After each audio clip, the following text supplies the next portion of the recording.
이걸 꼭 마지막 질문으로 하고 싶었던 게 있어요. 아프면 손 드세요. 이거든요. 저도 그거 봤어요. 유튜브에서 치과 의사들이 이제 아프면 손 드세요. 손 드는데 계속 아니 했어요. 어차피 아프면 손 들어도 계속 하실 거면서 왜 아프면 손 들라고 하시는 거예요? 정서적으로 좀 응원을 하기 위한 것 같아요. 그러니까 조금은 힘내는 목표가 됐다. 끝난 게 아니라 그게 다 이게 사실 그게 다 끝나지 않으면. 안녕하세요. 저는 연세대학교 강남세브란스 치과보존과에 근무하는 신수정입니다. 오늘 덴탈 PDR을 통해서 이렇게 여러분들 만나게 돼서 반갑게 생각합니다. 교수님, 제가 교수님 그 진료 한번 보려고 하니까 1년씩 기다려야 되던데요. 선생님 만나뵙게 돼서 너무너무 영광이에요. 보존과를 대표해서 나오셨다고 들었어요. 왜 이렇게 대기가 긴 거예요, 선생님? 아무래도 제가 대학병원 보존과에 근무를 하다 보니까 환자분들 대기가 좀 많고요. 저뿐 아니라 많은 다른 보존과 교수님들도 비슷하실 텐데요. 보존과가 이제 치아를 살리는 과로 알려져 있다 보니까 정말 많은 분들께서 이렇게 치아를 살리려고 대기하시는 분들이 많으세요. 환자들 많이 기다리셔서 정말 죄송하고 저도 열심히 진료를 하겠습니다. 오늘 제가 여기 나온 이유는 많은 분들께서 이제 궁금해하시는 신경치료에 관해서 그리고 언제 치아를 꼭 살려야 하는지 이런 부분에 대해서 꼭 드리고 싶은 말씀이 있어서 바쁜 진료실을 뒤로 하고 오늘 이 자리에 나왔습니다. 네, 오늘 치료의 타이밍에 대한 이야기들 오늘 많이 여쭤보도록 하겠습니다. 치과 치료에서 사실은 제일 무서운 게 신경치료래요. 신경치료가 제일 무섭다는데 그러다 보니까 병원에서 그냥 신경치료해 그럼 그냥 그만하고 뽑고 임플란트 하고 싶다 이렇게 이제 생각들을 한다는데요. 그렇게 해도 될까요? 예, 많은 분들께서 신경치료 하면은 우리가 치과 치료 중에 가장 아프고 고통스러운 치료라고 생각을 하실 텐데요. 이거는 이제 아픈 경우도 있지만 마취가 충분히 잘 되면 안 아픈 경우가 더 많고 또 치아를 한번 뽑으면 다시 나는 치료가 아니기 때문에 임플란트를 하기 전에 치아를 살릴 수 있는 충분한 기회를 가지시고 치아를 살릴 수 있다면 저는 살리는 게 아주 중요한 의미가 있다고 생각을 합니다. 제가 요즘에 인상 깊게 봤던 게 그 젊은 친구들이 임플란트를 많이 하기 시작했다는 걸 봤어요. 왜냐하면 신경치료하고 치료하는 것보다 훨씬 빠르고 간단하고 안 아파서라고 하거든요. 20대에 임플란트를 안 해도 되는데 하는 건 별로 좋은 선택은 아닐까요?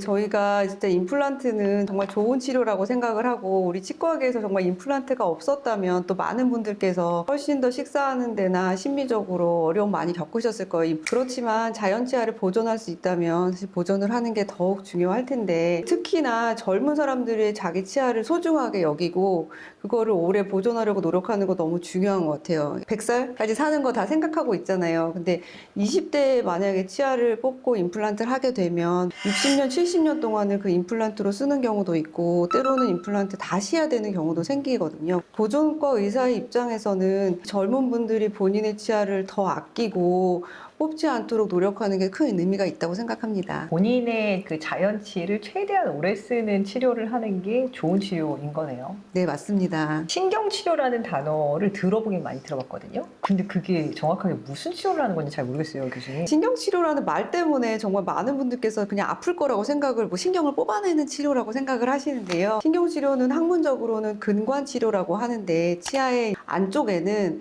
치수라고 하는 연조직이 들어있고 거기에 신경과 혈관이 지나갑니다. 근데 그 안쪽까지 염증이 이제 진행되는 경우에는 혈관과 이제 신경이 함께 제거가 되는 그런 과정이고요. 거기를 깨끗하게 제거하고 그 안에를 이제 치료제로 메꾸어주는 그런 과정이 저희가 이제 흔히 알고 있는 신경치료가 되겠습니다. 말만 들어도 되게 아플 것 같은데 많이 아프죠, 교수님? 저도 신경치료 한번 받아봤는데요. 저는 그때 되게 어렸을 때였어요. 대학교 1학년 때쯤이었는데 그때 사실 마취가 잘 안 돼가지고 선생님이 엄청 고생을 하셨었어요. 그래서 그때는 이렇게 신경치료를 또 받을 바에야 그때는 진짜 뽑았으면 좋겠다라는 생각을 했었어요. 근데 그때 제가 아팠던 이유를 다시 생각해보면 이제 너무 염증이 심한 상태로 치과를 갔던 거였고요. 일반적으로는 다 마취가 잘 되는데 때로는 이제 정말로 너무 염증이 심해가지고 그 마취가 이제 안 되는 경우가 있는데 그런 경우라도 보조적으로 마취를 추가로 할 수도 있고 선생님들이 다양한 방법으로 노력을 하고 계셔서 실제로 많은 분들께서 생각하고 있는 것만큼 아프지 않을 거라고 생각이 됩니다. 통증이 막 많을 만한 사람과 그렇지 않을 만한 사람 이런 구분이 있나요? 실제로 사람은 통증의 역치가 다 다를 거라고 생각을 해요. 뭐 마취가 잘 되는 사람도 있고 잘 안 되는 사람도 있고 또 어떤 사람은 그냥 마취 바늘이 들어가는 거에도 통증을 많이 느끼는 사람들도 있는데 요즘에는 이제 그 통증을 최소로 줄이기 위해서 바늘로 맨 처음에 이제 마취를 하기 전에도 이제 표면을 잘 잇몸을 마취하기도 하고 무통 마취기 같은 것도 많이 나와 있고 정말 치과 의사들도 환자들이 고통스럽지 않도록 하기 위해서 정말 많은 노력을 하고 있습니다. 저희 엄마가 신경치료를 받고 계시는데 엄청 지금 오래됐어요. 되게 아파하시거든요. 이렇게 하다가 신경치료 다 끝나고 나서 나 치아 못 쓰는 거 아니냐? 이렇게 말씀하시거든요. 통증이 아무리 많아도 끝나고 나서 치아 쓰는 건 문제가 없는 거죠. 받는 중간이나 이후에는 절반 정도의 분들은 이렇게 치아를 두드려 보거나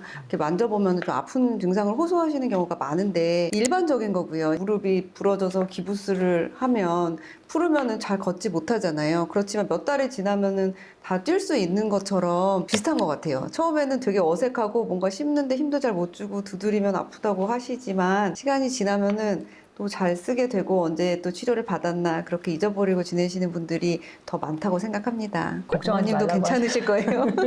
신경치료가 필요한지 그렇지 않은지에 대한 그 자가진단 그 표가 온라인에 되게 많이 돌아다니거든요. 그걸 일반인들이 스스로 알 수 있을까요? 제가 그 치과대학 학생들에게 진단에 대해서 강의를 이제 10여 년째 해오고 있는데 저희가 그 치수라는 아까 그 신경 조직은 치아에 깊숙한 곳에 있어서 그거를 꺼내보기 전에는 정확하게 진단할 수가 없어서 환자의 증상을 통해서 저희가 진단을 하게 되거든요. 초기에 문제가 생겼을 때는 찬물에 시리지만 시간이 지나면 뜨거운 물에 불편하기 시작해요. 얼음물을 머금고서 치과에 올 정도는 대부분 신경치료가 필요한 상태입니다. 자발통이라고 하는 그냥 가만히 있는데도 밥을 먹지 않고 물을 마시지 않는데도 통증이 느껴지는 경우에도 실제로 치아 안쪽에 염증이 있는 경우가 많아요. 낮에는 괜찮은데 또 밤에 자려고 누우면 치아가 아파서 밤에 잠을 설쳤다고 하는 분들이 많이 있거든요. 그런 것들을 이제 종합해서 저희가 진단을 많이 하게 되고 그런 통증이 있는 분들은 아마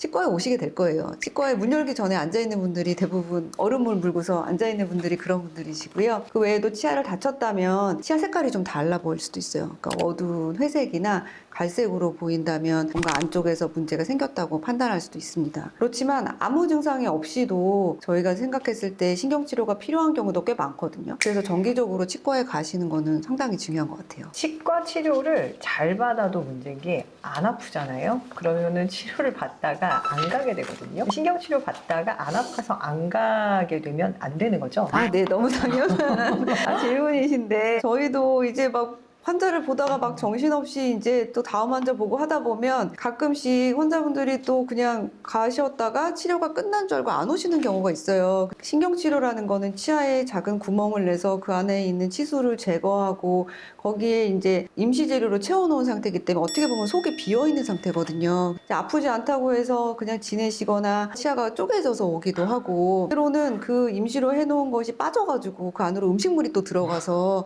그 안쪽까지 다 이제 상해가지고 이제 발치를 하게 되는 경우도 있어요. 신경치료가 한 번에 끝나는 경우도 있지만 그런 거보다는 2번, 3번, 4번 이 정도 되기 때문에 치과에 가실 때 이제 이게 치료가 다 끝난 건지 확인을 하시는 게 중요한 것 같아요. 교수님 신경치료 한 번 하셔서 제일 오랫동안 하셨던 케이스는 어느 정도 기간이셨어요? 평균 저는 한 2번 정도의 치료를 마치게 되는데 대학병원에 근무하다 보면 되게 어려운 케이스도 많이 있어요. 정말 염증이 안 낫고 그런 어려운 것도 있지만 환자분이 입을 오래 못 벌리는 경우도 있고 참 다양한 이유인데요. 저는 한 4번, 5번 정도 나누어서 치료한 게 그래도 가장 오래 했던 것 같아요. 와, 그러면 그렇게 되면 환자분들도 되게 힘들어하시고 교수님도 되게 힘드셨겠어요? 제가 환자가 많으니까 다음번 올 때까지 좀 기다려야 되는 그 시간이 있는데 결국 그 치료를 받는 시간은 우리가 입을 벌리고 있는 시간이 어쨌든 한정되어 있어서 30분 이상이 되지는 않는 것 같아요. 그렇게 4회 정도 대학병원에서 또 진료받잖아요. 그럼 돈이 되게 많이 들어가거든요.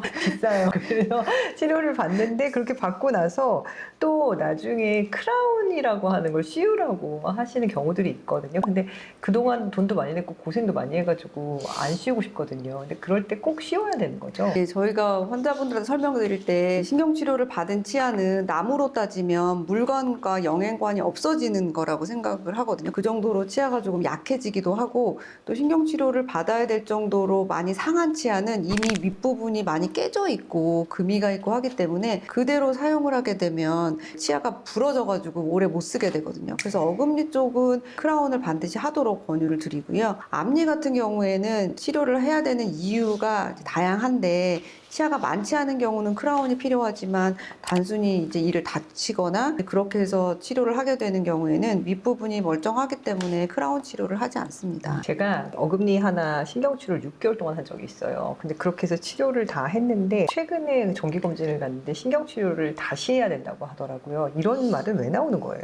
모든 치료는 100% 성공은 아니라서 다시 해야 되는 경우가 생기는데요. 신경치료를 했을 때 시간이 지나서 잘 쓰시다가 염증이 다시 생기는 일은 생각보다 꽤 흔해요. 그런 이유는 이제 위에 다시 또 충치가 생겨서 세균이 들어갔을 수도 있고 아니면 이전에 염증이 심했는데 거기서 다시 또 세균이 자라올 환경이 만들어질 수도 있는데요. 그렇지만 이제 염증이 생겼다고 그 치아를 뽑게 되는 건 아니고 저희가 재신경치료라는 방법이 또 있기 때문에 또 그거를 통해서 또 다시 치료를 받으시고 또 치아를 또 오래 유지하시는 분들이 꽤 많이 있습니다. 그리고 아이들도 신경치료를 받는다고 하더라고요. 네. 어떨 때 받아요? 유치도 이제 충치가 심한 경우에 신경치료를 받는 경우가 많이 있고요. 애들도 영구치인 경우에 가장 흔한 이유는 이제 다쳐서 받는 경우가 많이 있고 어렸을 때 충치가 되게 잘 생기거든요. 그래서 영구치가 나자마자 이제 충치가 생겨서 치료받는데 나이가 어린 친구들이 뿌리도 다 만들어지지 않은 상태에서 신경치료를 받게 되면 치료하는 저희도 어렵지만 그 친구들도 이제 뿌리가 다 만들어지지 않았는데 거기를 이제 치료를 하기가 어렵거든요. 그럴 때 일부만 신경을 제거하고 남은 신경을 살려놓는 방법이 요즘에 가장 곽강받고 있는 생활치수 치료라고 하는 건데 아마 10년 내에 이제 치과 분야에서 가장 많이 바뀔 거의 하나라고 저는 생각해요. 이제는 뭐 되게 올게닉한 치료 방식이 네. 계속 생각하고 있는 재료도 거네요. 많이 좋아졌고 또 신경치료를 좋아하는 치과 의사는 없어요. 저희도 치료를 하지 않기 위해서 정말 많은 노력을 하고 있습니다.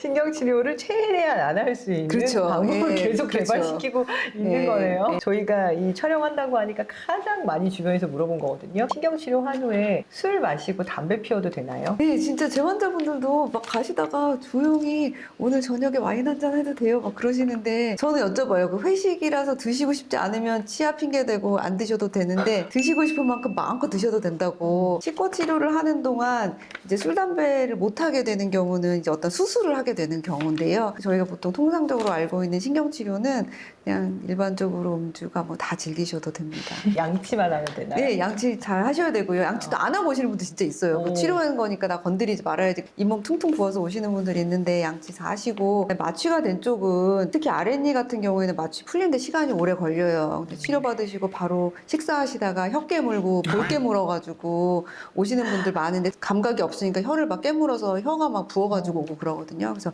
그런 것만 조심하시면 될 것 같아요. 제가 교수님 뵈면은 이걸 꼭 마지막 질문으로 하고 싶었던 게 있어요. 신경치료를 받을 때 제가 제일 무서운 게 뭐냐면 아프면 손 드세요. 이거든요.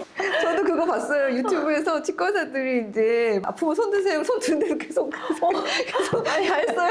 어차피 아프면 손 들어도 계속 하실 거면서 왜 아프면 손 들라고 하시는 거예요? 결국 저희도 환자분이 아프고 움찔움찔한데 그 치료를 계속 하고 싶은 사람은 없어요. 근데 불안하고 요새 정교하게 치료하기 어려워서 대부분 이제 거의 그때는 마취를 더 하고 안 아프게 한 다음에 치료를 하는데 저 같은 경우에는 이제 참아보세요 하는 경우에 거의 더 했는데 굳이 이제 다 마취를 해서 한다고 이제 거의 된것 같은데 그럴 때 환자들이 치과의사들한테 신뢰를 잃는 첫 번째 계기가 자기가 아픈데 그거를 무시하고 치료를 하는 거라고 하더라고요. 저희도 손 들라고 하면 정말 가능하면 안 아프게 해드리려고 노력하고 있으니까 너무 걱정 안 하셔도 될 것 같습니다. 그리고 또 있어요. 이거 꼭 여쭤보고 싶었어요. 다 끝났어요라고 하는데 왜 안 끝나요? 아, 다 끝났어요. 아 이러면 다 끝. 이게 먼저 아프면 손 드세요로 시작하세요. 그래가지고 손을 들잖아요. 계속하세요. 다 끝났어요. 안 끝나요. 저도 환자가 돼보면은 너무 힘들잖아. 입 벌리고 있고 막 지치는데 정서적으로 좀 응원을 하기 위한 것 같아요. 그러니까 조금만 힘내는 목표가 됐다. 끝난 게 아니라